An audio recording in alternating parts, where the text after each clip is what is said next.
Jean Leroy. Vu que vous avez fait la préface du livre de Jérôme Lanconde, qui est un nouveau livre du titre Économie politique, les investissements directs de la Chine en Afrique, que pensez-vous de cet ouvrage? D'abord, je suis très content que Jérôme ait fait ce livre. C'est moi qui lui avais proposé le sujet il y a 3 ans. Et il en a fait une thèse. Et c'est pas évident que les thèses deviennent des livres. Mais les éditeurs ont trouvé que c'était très bon et qu'il fallait que ce soit connu.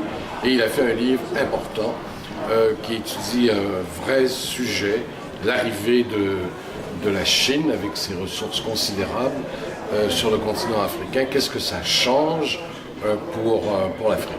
Et la réponse de Jérôme est à peu près comme suit. Les Africains ne sont plus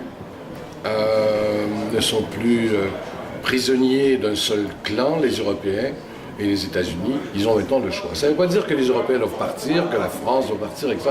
Ça veut dire que les ressources africaines maintenant intéressent toujours l'Occident, mais intéresse l'Inde, mais intéresse le Japon, mais intéresse la Chine, puisqu'on parle de la Chine dans ce livre exclusivement. Donc les Africains ont une situation de négociation qu'ils n'avaient pas avant. À eux d'en tirer le maximum. Ce livre fait-il partie de ce que vous recommandez et quel en tirez-vous? Ah oui, je crois que c'est tellement important.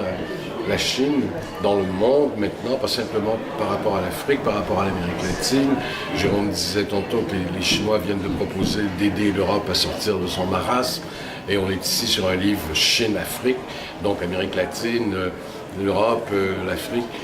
La Chine est la 2e économie du monde, la plus grande réserve financière du monde.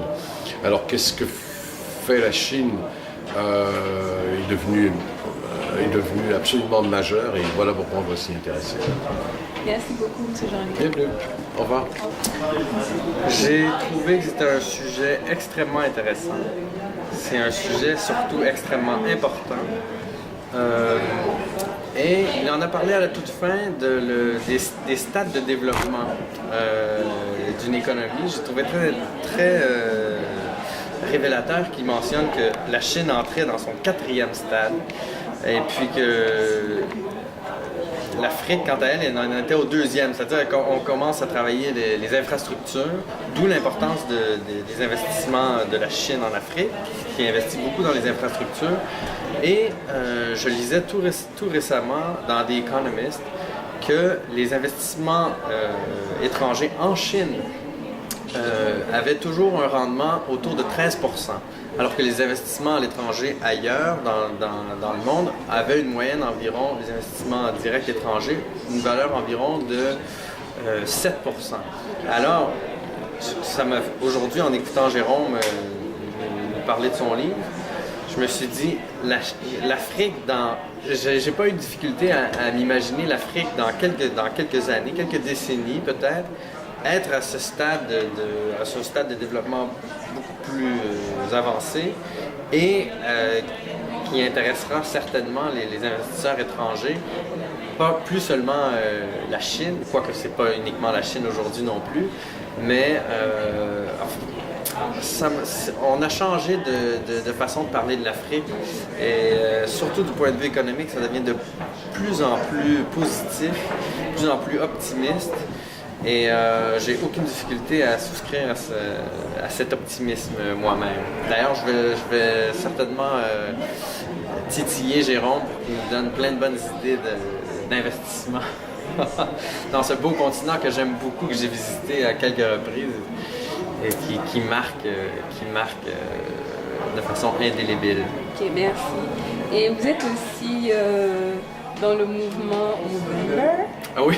Est-ce que vous avez nous parler de ça un petit peu? Oh, ben c'est simplement, on se laisse pousser la moustache, peu importe de quoi on a l'air, et puis pour sensibiliser, pour recueillir des fonds pour la recherche et le traitement du cancer de la prostate.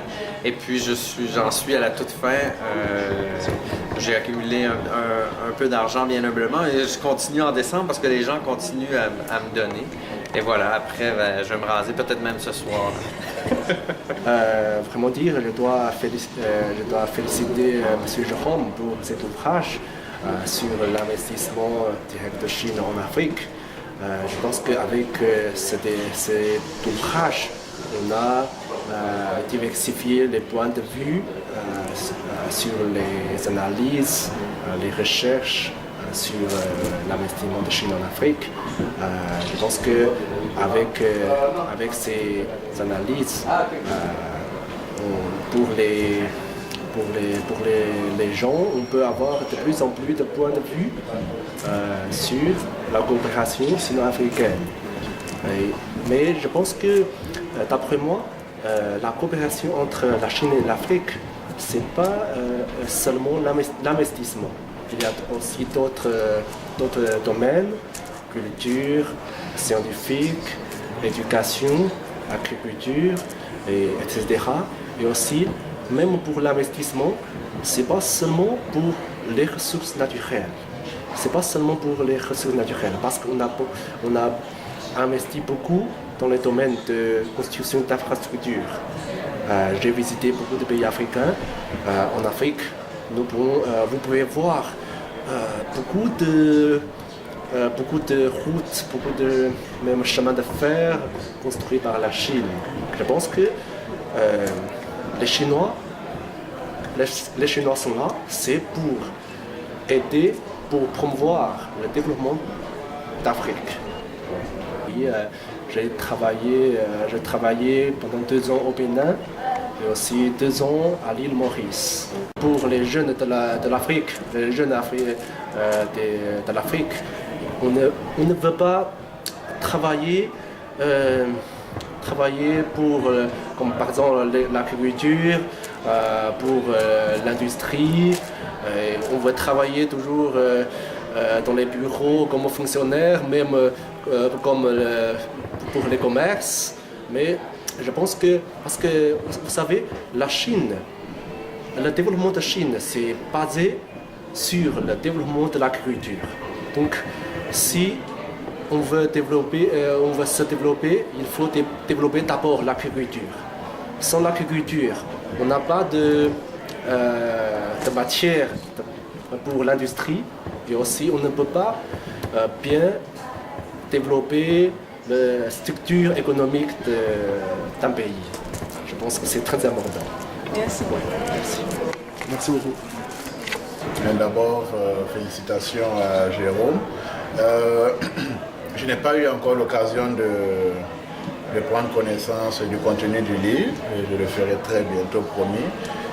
Mais je tenais à le féliciter parce que, comme il a dit pendant, je dirais, sa conférence de presse, c'est que la Chine est un important investisseur aujourd'hui dans le monde. Et l'Afrique aussi, qu'on le veuille ou non, a ses ressources qui intéressent un grand nombre de personnes. Et aujourd'hui, qu'on parle économie, qu'on parle investissement, c'est sûr que l'Afrique ne peut pas échapper à la liste. Donc, c'est sûr que c'est très intéressant de savoir qu'est-ce qui intéresse la Chine en Afrique. Comme certaines personnes qui ont posé des questions en ligne, il y avait l'Europe, mais c'était à cause des colonies, ça aidait les colonies à pouvoir, on va dire, travailler. Le terme que tu veux, c'est travailler. Mais qu'est-ce qui intéresse la Chine? Qui sait, peut-être ça peut permettre aussi à des Africains de voir ce qui est intéressant en Chine et pourquoi elle devrait essayer elle aussi se vendre à la Chine. Ça peut être une idée, donc c'est un sujet très à jour. Je vous félicite d'avoir eu cette idée-là et puis j'espère qu'il y aura bien sûr le volume 1 et le volume 2. Mais je vais d'abord prendre le temps de lire le volume 1. Ok, allez, merci. Merci.